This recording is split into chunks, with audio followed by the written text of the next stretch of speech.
다윗이 밧세바와 부적절한 관계를 가져서 첫 번째 아이를 낳게 될 때 하나님은 다윗의 그 죄를 기억하시고 그 아이를 죽게 했습니다. 그러나 다윗은 이 아이를 어떻게 했든지 살려보려고 금식하면서 회개의 기도를 드렸습니다마는 소용이 없었습니다. 첫 아이를 잃어버린 후 이 밧세바가 두 번째 아이를 잉태할 때 다윗은 트라우마가 있어서 자기가 아이를 갖게 된 것에 대해서 벅찬 기쁨을 가져야 되겠지만은 오히려 두려움이 앞섰습니다. 다윗이 두려워했던 그 이유는 자신의 죄 때문에 첫 번째 아이가 죽음을 당했기 때문에 이 두 번째 아이를 낳는다 해도 안전할 것이다 라고 하는 보장이 없었기 때문입니다. 그렇게 불안해하고 초조하게 10개월이 지난 이후에 다윗은 밧세바를 통하여 건강한 두 번째 아이를 얻게 됩니다. 그렇게 불안한 가운데 지내고 있던 어느 날 사무엘하 12장 25절 말씀을 보면 하나님의 선지자 나단이 다윗을 찾아왔습니다. 그러면서 하는 말이 이는 사랑하는 아이다. 이는 여호와께서 사랑하는 아이다. 하는 뜻의 이름인 여디디야라고 지어주고 축복해 주는 겁니다. 다윗이 두 번째 아이를 바라볼 때마다 불안하고 두려운 마음을 갖지 아니하도록 하나님이 나단 선지자를 보내서 하나님이 이렇게까지 이 아이를 사랑할 거다. 이 아이를 이렇게 축복할 거다. 라고 하면서 이름까지 지어주었어요. 얼마나 감사했겠습니까? 하나님이 우리의 죄를 더 이상 묻지 않으시고 내가 너를 사랑할게 라고 하는 말을 듣기 전까지 한번 그가 범죄한 이후의 대가가 첫 번째 아이를 잃는 것이었습니다. 그렇기 때문에 두 번째 아이를 또 낳는다 해도 그 불안감은 다윗의 마음을 계속 지배했습니다. 우리의 삶도 그렇거든요. 우리 어떤 일에 한번 많은 어려움을 겪게 되면 그것을 통해서 마음속에 뭔가 짚히는 바 때문에 늘 불안해합니다. 다음에 또 이런 일이 일어날까? 다음에 또 일어나면 어떻게 하지? 이런 생각 때문에. 그런데 문득 기도하다가 주님의 음성이 네 은혜가 족하다 라고 하든지 아니면 내가 이제부터 너를 긍휼히 여기고 은총을 베풀어 줄게 라고 하는 음성을 듣는다든지 하나님의 말씀을 통해서 우리가 깨닫게 된다든지 아니면 우리가 잠을 자다가 꿈을 꾼다든지 하는 이런 일들을 통해서 그것이 하나님이 나에게 어떤 위로를 주거나 아니면 그 일에 대해서 전혀 기억하지 않게 하시겠다라고 한다는 이런 어떤 확신을 갖게 되어지면 우리는 또 다른 그런 고난을 겪을 거다라고 하는 것에 대해서 그렇게 불안하지 않고 살 수 있을 겁니다. 그러니 다가오셔서 여호와께서 이를 사랑할 것이다 라고 하는 이 여디디야의 이름을 지어줬으니 다윗이 얼마나 감사했겠어요. 우리에게도 이런 감사한 일들이 늘상 일어날 수 있기를 간절히 소망합니다. 자, 그래서 다윗은 날마다 이 아이의 이름을 여디디야야, 여디디야야, 하나님의 사랑아, 하나님의 사랑아 그렇게 부르면서 하나님 앞에 감사하면서 살게 된 거예요. 다윗의 입장에서 보면 두 번째 아이를 얻은 것보다 하나님이 죄로 인해서 늘 불안해하던 이 다윗의 마음을 용서해 주었다라고 하는 것이 더 큰 감격이고 기쁨이었을 겁니다. 우리도 사실 다윗과 그리 멀지 않은 죄의 자리에서 살고 있습니다. 그런데 하나님이 예수님을 보내셔서 우리의 죄를 다 사해 주겠다라고 선언해 주신 줄로 믿습니다. 그러니 우리는 감사하면서 살아야 할 줄 믿습니다. 우리도 죄와 허물을 용서하시고 우리를 자녀 삼아 주신 것, 이것을 정말 감사하면서 이렇게 살아가야 할 인생인 거예요. 그러므로 우리는 이 맥주 감사 절기에도 하나님의 용서하심과 우리를 형통케 해서 네가 수고하여서 밭에 뿌린 열매를 거두미니라 그랬어요. 하나님이 주셨다 하지 아니하고 네가 수고하여서 얻은 것에 대해서 감사하라, 이렇게 말씀하시는 의미가 매우 크다고 볼 수 있습니다. 오늘 우리들이 손으로 수고한 일에 대해서 열매를 얻고 산다라고 하는 것은요, 하나님 앞에 우리가 크게 감사할 일이에요. 우리가 하는 일들마다 안 되고 하는 일마다 실패하고 하는 일들마다 사고가 일어난다면 우리가 불안해서 살 수가 없을 거예요. 그런데 이렇게 손으로 수고한 일에 열매를 거둘 수 있다고 하는 것은 하나님의 크신 축복인 줄로 믿습니다. 내가 손으로 수고해서 얻은 것이지 하나님이 주셔서 이렇게 내가 잘 살 줄 알아? 내가 땀 흘려서 애를 써서 이렇게 사는 거야 라고 생각하는 이 자체가 이런 차원 속에서 볼 때 얼마나 무지한지 모르죠. 우리가, 하나님은 우리 같은 죄인들을 구원하기 위해서 하나님 자신의 아들을 희생시키면서까지 우리의 죄를 용서하신 그 은혜 때문에 우리가 사는 거거든요. 그 큰 은혜를 받고도 우리는 계속해서 죄를 지으면서 원망하고 미워하고 분쟁하고 더 많이 가지려거나 더 높아지려고 시기하고 이렇게 살아가는 이 모습을 후회하면서 우리가 하나님 앞에 회개하고 나아가는 이런 삶을 살아가야 할 줄로 믿습니다. 그런데도 하나님은 우리를 변함없이 또 사랑하시는, 또 참으시는 그런 사랑이 없음들 우리는 이런 삶을 살 수 없는 것이죠. 마치 첫 아들을 잃고 불안해하는 다윗에게 하나님의 사랑이다 라고 하는 이 여드디야 아들을 주신 것처럼 우리의 허물을 용서하시고 또 다시 사랑해 주시는 하나님의 그 사랑을 오늘 또 받고 있으니 얼마나 감사한지 모르죠. 다윗이 불안과 초조할 때 여드디야를 주시고 하나님 사랑을 깨닫게 해주신 그 은혜를 감사했듯이 오늘 우리도 후회 없는 감사의 마음으로 하나님 앞에 나와서 예배를 드리고 예물을 드리고 이렇게 사는 것이 큰 기쁨이에요. 우리가 있어서 주님 앞에 드릴 수 있다고 하는 것, 이것이 얼마나 큰 은혜인지 몰라요. 이스라엘 히브리 민족은 세 가지 절기를 지키도록 명령을 받았는데 그 절기가 잘 지켜지지 않았습니다. 오늘 보면 14절 말씀을 보면 매년 3차 즉 6월절, 맥주절, 수장절을 지키라 라고 하는 이 말씀은 우리에게 하나님이 감사하면서 살 수 있는 그 깨달음을 가질 수 있도록 지키라고 하는 절기예요. 이 6월절은 애굽에서 피를 뿌리고 고센 땅에 살던 이스라엘 백성들에게는 첫 장자가 죽음을 당하지 아니하고 애굽을 탈출해서 나오기까지 베풀어 주신 구원의 은혜를 기억하면서 지키는 절기가 6월절 절기예요. 그리고 이 맥주절은 반년 동안 하나님께서 그들에게 지켜주시는 은혜를 생각하면서 드리는 그러한 절기고, 수장절은 가을에 모든 곡식들을 다 추수해서 창고에 저장한 이후에 하나님 앞에 감사해 드리는 절기거든요.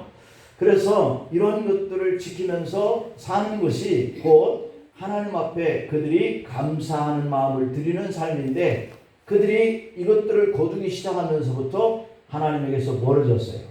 자신들이 수고하고 땀을 쏟은 데까지 하나님 주시는, 무슨 하나님 주셔 라고 하는 이러한 생각들 속에 빠져드는 거죠. 열왕기하 22장 8절 말씀을 보면 요시야 왕 때 성전을 수리하다가 율법책을 발견합니다.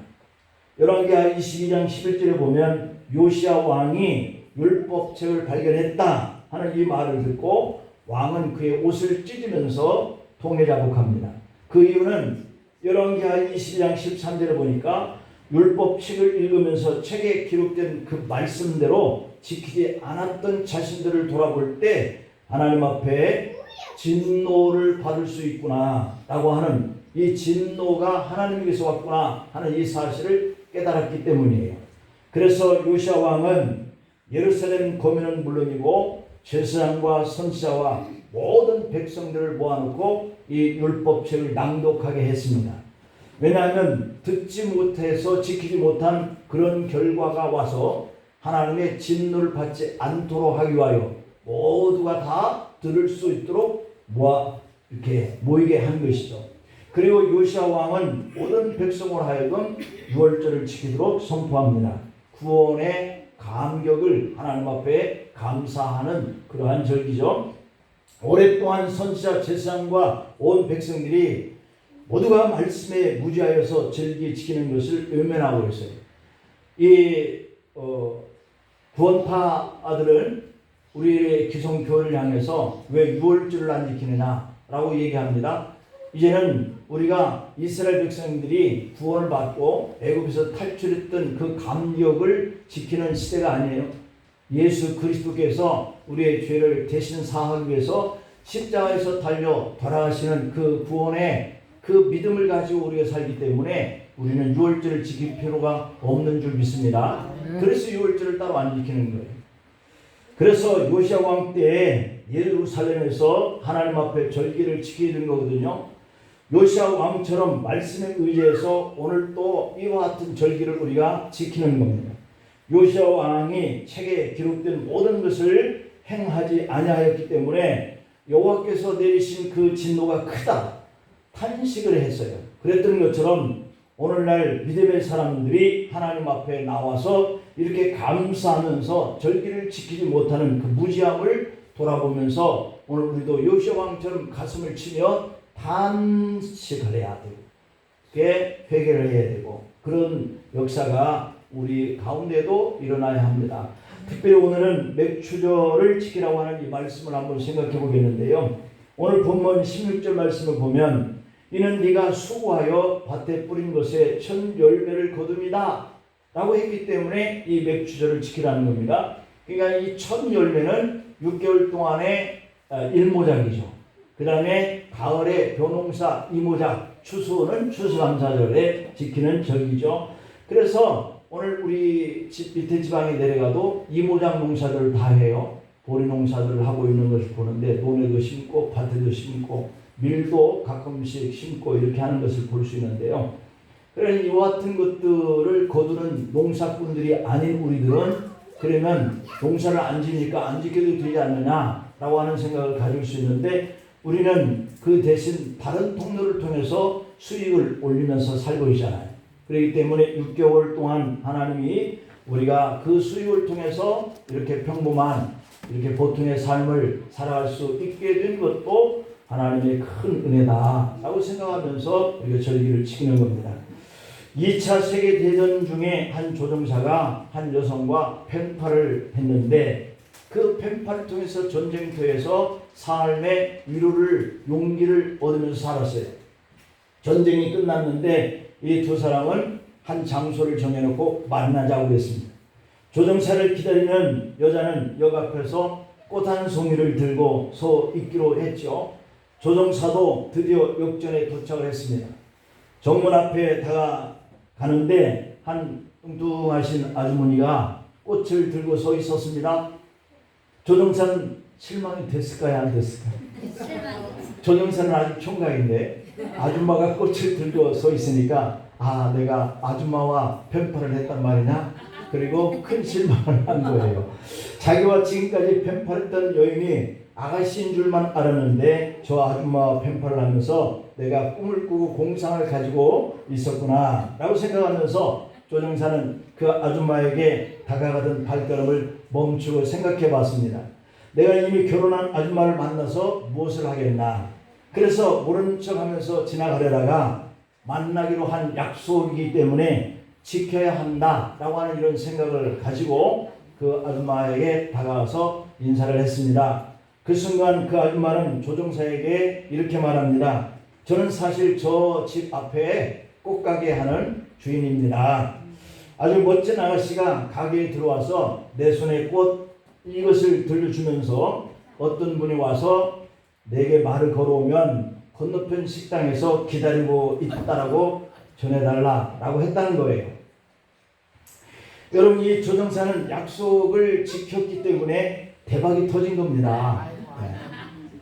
작은 약속이지만 눈에 보이는 사람이 자기 마음에 안 든다고 한 번 했던 그 약속을 지나쳤더라면 예쁜 섹시감을 놓칠 수밖에 없었겠죠. 하나님이 우리에게 주신 이 약속의 말씀도 이와 같다라고 하는 겁니다. 우리가 절기를 지켜라 라고 하는 이 말씀의 그 의미를 생각하면서 우리가 절기를 지키면 우리도 대박이 날 줄 믿습니다. 오늘 본문 16절 말씀이 바로 그런 의미거든요. 힘들고 버겁고 부담이 되고 어렵더라도 우리가 지키라 라고 하신 이 말씀이기 때문에 6개월 동안 주님이 우리를 여기까지 인도해 주시는 그 은총을 생각하면서 하나님 앞에 감사하는 마음을 가지고 예배를 드리는 이것을 우리가 지켜야 할 줄 믿습니다. 이 말씀 속에서 맥추절을 지켜라 하는 이유가 있는데요. 그 첫째는 광야에 살면서 밭의 삶으로 살게 되었기 때문에 감사하라는 거예요. 저들이 그동안 광야 40년 동안 살면서 한 번도 뿌려보거나 한 번도 추수해보지 않았지만 그들이 광야에서 40년 동안 살았는데 옷이 헐지 않고요. 신발이 헐지 않았다. 정말 대단한 은혜를 받고 사는 겁니다. 그렇게 자신들이 한 가지도 노력하지 않고 40년 동안 하나님이 주신 것으로 살다가 이제 그들이 가나안 땅을 얻게 됨으로 인해서 그들은 이제는 수고해 뿌려야 되고 거둬야 되고 그래서 열매를 먹고 이렇게 살아가게 된 거거든요. 그러니까 이제는 자기들이 무엇을 해도 할 수 있는 자유를 그들에게 주신 거예요. 그래서 그것을 통해서 감사하라는 겁니다. 씨앗을 뿌릴 수 있는 단 한 평의 땅도 없었던 그들이 이제는 밭을 얻었습니다. 그 광야는 오늘 생존할 수 있느냐 못하느냐 하는 이런 삶이었지만 이제는 하나님께서 그들에게 무엇이든지 뿌리기만 하면 거둘 수 있는 그러한 밭을 주셨어요. 그러니 얼마나 감사합니까? 백성들을 하나님께서 이와 같이 축복하시기 위해서 그들을 애굽에서 탈출시켜서 광야 40년이라고 하는 이 고단한 생활을 거치고 난 다음에 그들에게 기업의 땅을 갖게 하시면서 너희가 나에게 감사하는 사람이라 이렇게 말씀하신 거예요. 하나님께서 그 광야길도 거치면서 구름기둥과 불기둥으로 그들을 지켜주시고 낮의 더위와 밤의 추위를 견디게 하셨잖아요. 이스라엘 백성은 광야에서 이동하는 생활을 했어요. 광야에서 정착해서 살 수 없는 곳이었죠. 그런데 맥주들의 이유를 보면 밭에 뿌린 것을 거두게 됨을 감사하라 이렇게 말씀했거든요. 이것은 말씀이 아니라 그냥 명령입니다. 이것은 우리가 지킬 수도 있고 안 지킬 수도 있는 것이 아니라 지키라는 겁니다. 광야에 살면서 정착된 집이 있고 거둘 수 있는 밭의 삶으로 살게 하신 것이 하나님이 하신 것이다. 그 안정된 삶을 통해서 평안함을 누릴 수 있으니 이제는 감사하라 라고 하는 거예요.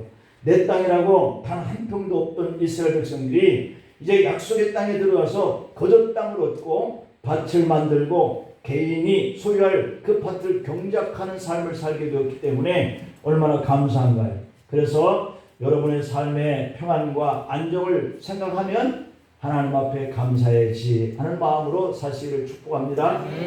두 번째로는 일할 곳이 있는 것을 감사하라는 겁니다. 여러분 조기 은퇴하거나 직장이 없어서 이렇게 놀아야 했던 경험을 한 분들이 혹 있을 수 있겠습니다만은 그런 분들이 다시 일할 수 있다라고 하는 것이요 얼마나 감사한 일인지 몰라요. 일을 하려고 그러는데 나이 들었다고 안 써준다. 그럴 때의 그 자괴감이라고 하는 것은 내가 젊었을 때 더 열심히 할 걸 하는 이런 생각을 가질 수 있게 만들거든요. 그렇기 때문에 일을 한다는 그 자체가 바로 그럴 때에 너무 감사해요. 오늘 본문은 분명히 네가 수고하여 밭에 뿌린 것의 첫 열매라고 했거든요. 수고했다라고 하는 이 말은 노동 현장 속에서 우리가 땀을 흘리면서 살게 되었다는 거거든요. 사실 이런 것 저런 걸 다 떠나서 땀을 흘려서 일하는 자체만 생각하면요 그 사람이 그 마음, 고마움, 감사한 마음이 없을 수 있어요. 왜냐하면 너무 더운 이 여름철에 일하려고 하니 얼마나 힘들어요. 그러나 그가 없었다가 그 굶주리는 이러한 생활을 하다가 누가 너 와서 일을 하면 내가 얼마의 품삯을 줄게 라고 했을 때 그것을 가져다가 내가 뭔가 먹고 싶어 하는 거를 사서 먹을 수 있는 시간이 되면 눈물의 빵이 되죠. 눈물의 밥이 돼요. 그러니 그 일을 한 것에 대한 그 고마움이 얼마나 큰지 먹을 수 있을 때, 내가 그것을 자유롭게 사서 내가 마실 수 있을 때 그 감격이라고 하는 것은 경험을 하지 않으면 우리가 잘 이해할 수 없는 부분이죠. 사람이 놀면서 먹고 지내는 것과 수고하면서 먹고 사는 것은 삶의 보람의 의미가 다릅니다. 광야의 삶은 이스라엘 백성들이 광야에서 살아가는 이런 삶을 40년 동안을 했는데 하나님이 엘리야를 광야에 숨겨놓으시고 까마귀를 통해서 먹을 것을 가져다 주었던 그러한 삶의 시기도 있었음을 봅니다. 그러나 이것이 나 스스로의 땀을 흘려서 그 열매를 먹을 수 있는 것이 자유지, 까마귀가 물어다 주는 것, 하나님이 메추라기를 갖다 바람으로 불어서 갖다가 쌓아주는 것, 이것이 그들에게는 그렇게 큰 감동이 안 되었던 것이죠. 시편의 128편 2절에 보면 네가 네 손이 수고한 대로 먹을 것이라 네가 복되고 형통하리로다. 아멘. 내가 내 손으로 수고한 것을 내가 먹는 것이 형통하고 복되다는 거예요. 네. 우리가 이것을 깨달아야 할 줄 믿습니다. 똑같이 먹고 살아도 수고의 땀을 흘리면서 먹는 삶이라고 하는 것이 형통하고 복받는 삶이라는 거예요.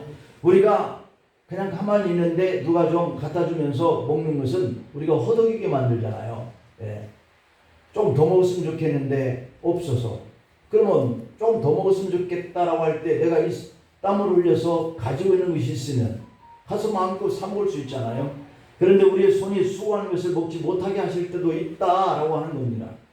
신명기 28장에 33절에 보니까 네 토지 소산과 네 수고로 얻은 것을 네가 알지 못하는 민족이 먹겠고, 내가 농사를 열심히 땀을 흘려서 지어놨는데 내가 그것을 걷어서 먹으려고 방앗까지 다 찧어다가 창고에다 저장을 했는데 적들이 와가지고 우리 가족들을 해치면서 그 있는 것을 다 가져가 버린다면 내가 수고해서 다 창고에 저장까지 해놓고 못 먹는 꼴이 되는 거잖아요.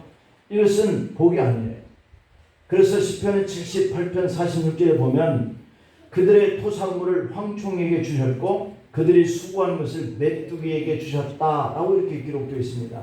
결국 이 땅의 소산물을 내가 땀을 흘리고 고생을 많이 했는데도 먹지 못하게 하고 못 먹게 하시는 이런 일들이 곧 내가 하는 건 줄 알았는데 내가 아니라 하나님이 하신다는 거예요. 나의 일터인 밭에서 수고의 땀을 흘리는 건강이 있고 기술이 있으며 경영하는 농사법을 알고 열심히 땀을 흘리는 것이 힘들다 생각하지 말고 있다라고 하는 것을 행복이고 형통이고 복이라는 것을 기억하면서 사십시다. 고린도전서 3장 9절 말씀을 보면 우리는 하나님의 동역자들이요 너희는 하나님의 밭이요 하나님의 집이다 이렇게 얘기합니다. 얼마나 감사해요. 우리의 육적인 밭뿐만 아니라 영적인 밭 교회를 우리에게 주신 줄 믿습니다. 하나님이 우리에게 영적인 밭인 교회를 주셨다는 거예요. 이 밭에서 각자가 직분에 따라서 할 일을 주셨어요. 영적인 밭은 교회에서 땀을 흘리고 수고하는 일꾼으로 세워졌습니다. 교회를 위해서 일하게 된 것을 감사하시기를 축복합니다. 사실 지난날 가난하게 살던 그 시절에는 보리떡을 먹으면서 살았거든요. 그러니까 새까만 보리떡 정말 거칠고 딱딱한 것이지만 그것을 먹고 그것이 없어서 먹는 아이들 입만 바라보았던 그런 시대가 있었거든요. 요즘 아이들은 그렇게 얘기하면 나는 끓여먹지 왜 그랬느냐고 그럽니다. 보리 추수할 때 낫을 들고 그 껄끄럽고 따가운 보리를 보리깨질로 타작하면서 살던 그런 때가 있었거든요. 우리에게 일할 직장이 있고 사업장이 있고 가정이 있고 교회가 있어서 이렇게 안정되고 평안한 이런 삶을 누리는 것이 내 손으로 수고한 일이지만 하나님이 그것을 통해서 복되게 하셔서 그렇게 가능한 것을 감사하면서 사실을 축복합니다. 그렇다면 세 번째, 어떻게 맥주를 지켜야 할까라고 하는 점입니다. 오늘 본문 17절에 보니까 모든 남자가 하나님께 보이라 그랬어요. 하나님께 보이라라고 하는 것은 예배의 자리에 나와라 라고 하는 뜻이에요. 진정한 감사라고 하는 것은 하나님 앞에 나와서 예배하는 모습이 진정한 감사인 겁니다. 오늘 본문 15절에 보니까 빈손으로 내게 보이지 말라라고 말씀도 해요. 우리가 드려지는 이 예물은 보통 예물이 아니에요. 네 손으로 수고하도록 하나님 우리에게 형통하게 복을 주신 것이거든요. 그것을 가지고 우리가 예배의 장소에 나와서 하나님 앞에 드린다는 것이 진정한 감사예요. 이 예물은 보통 예물이 아니에요.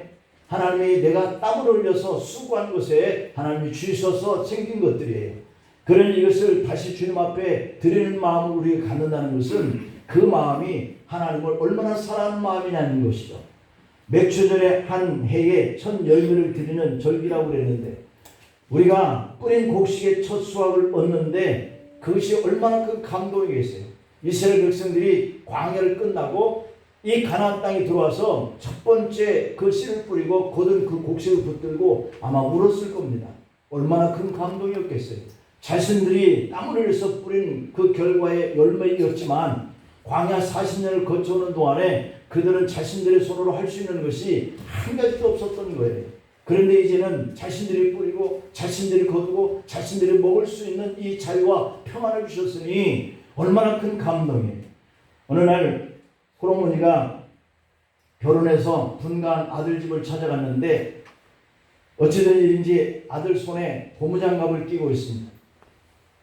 효인정을 누르고 들어갔던 어머니가 그런 아들의 모습을 보고 거실로 들어서지 않고 문득 서 있습니다. 어찌된 일이냐? 네가 왜 고무장갑을 끼고 있냐? 라고 물으니까 아내가 감기 몸살에 지금 들어누워있어서 그런다 하는 말을 합니다. 어머니는 큰 소리를 칩니다. 내가 대학 공부까지 이렇게 시켜서 훌륭한 직장에 들어가게 한 그 이유가 겨우 빨래나 하고 있는 설거지나 하고 있는 아들 보기 위해서 그런 건 줄 아느냐? 그리고 화가 나서 돌아서서 가버립니다. 어머니 입장 속에서 생각해 볼 수 있는 그러한 분노일 수도 있겠죠. 일찍 홀몸이려서 가진 고생을 하면서 명문대학을 졸업시키고 이제 좋은 직장을 얻어서 어머님의 수고를 좀 덜어주려나? 라고 생각했는데 직장에서 처자를 만나서 결혼하여 분가하더니 겨우 빨래나 하고 설거지나 하고 있는 이 가부장적 질서에 익숙해진 어머니로서는 아들이 이해가 안 되는 거예요. 그런데 조금 후에 친정어머니가 딸네 집을 방문합니다. 문을 열고 맞이하는 사위 손에 고무장갑을 봅니다. 장모가 사위에게 묻습니다. 아니 자네 뭘 하고 있는가? 청소하고 있습니다. 아니 애는 어딜 갔는데 자네가 청소를 다 해. 감기로 방에 누워있어요. 그래 고맙네 이 사람아 하면서 사위의 손을 잡아줍니다. 같은 사람이 같은 고무장갑을 끼고 일하는 모습을 보았는데 시어머니는 화가 나서 돌아갔고 장모는 기뻐서 달려가 사위의 손을 잡아줍니다.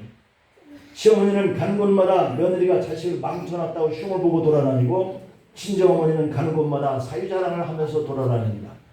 한 사람을 두고 시어머니는 며느리의 허물을 보았고 친정어머니는 딸의 허물을 덮고 사랑으로 보았습니다. 우리의 심판이라고 하는 하나님의 심판이라고 하는 것은 우리의 죄와 허물을 들추시겠다는 것이 아니라 구원이란 죄와 허물을 예수님의 피로 덮고 더 이상 묻지 않겠다라고 하셨습니다. 우리는 다 똑같이 허물을 덮어주시는 하나님의 은혜로 인해서 지옥의 심판을 떠나서 천국에 들어갈 수 있게 된 줄 믿습니다. 그런데 다 똑같은 하나님의 사랑으로 이 죄와 허물에서 용서받고 천국 자녀가 되었는데 시어머니와 친정어머니처럼 하나님 앞에 믿음의 모습이 서로 다르게 서서 살아갑니다. 오늘 주님은 우리에게 직장과 사업장에서 거둘 것이 생겼으니 하나님께 모이게 힘써서 예배드리라. 빈손으로 오지 말고 하나님 앞에 예물을 드리라. 이렇게 명령을 하셨습니다. 그런데 어떤 사람은 시어머니 모습처럼 어떤 사람은 친정어머니 모습처럼 하나님 앞에 이렇게 서 있는 것이죠. 하나님의 사랑으로 광야 같은 생활 속에서 밭에 심을 것을 거둘 것을 잊게 안정된 생활을 하게 평안한 생활을 하게 만드셨는데 우리가 하나님 앞에 나올 때는 시어머니 모습처럼 감사가 없습니다. 이 명령에 순종하면 하나님이 더욱더 기뻐서 형통하게 하고 복을 주신다. 약속하신 것을 믿으시기를 축복합니다.